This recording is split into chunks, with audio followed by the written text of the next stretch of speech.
જૂનાગઢમાં સિંહણના રેસ્ક્યુ વખતે મિસફાયરથી વનકર્મીનો જીવ ગયો. રાજ્યની પ્રથમ ઘટના. સિંહણને બદલે વનકર્મીને ખભા પર ઝેરી ઇન્જેક્શન વાગતા નીપજ્યું મોત.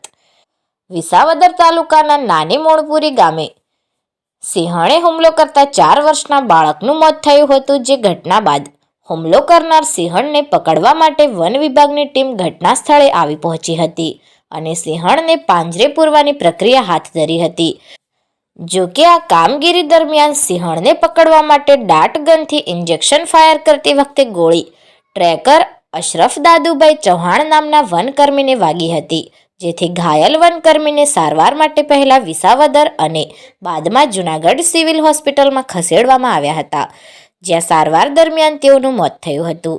જો કે આ ઘટના રાજ્યની પ્રથમ એવી ઘટના છે કે જેમાં રેસ્ક્યુ દરમિયાન મિસફાયરથી વનકર્મીનું મોત થયું હોય.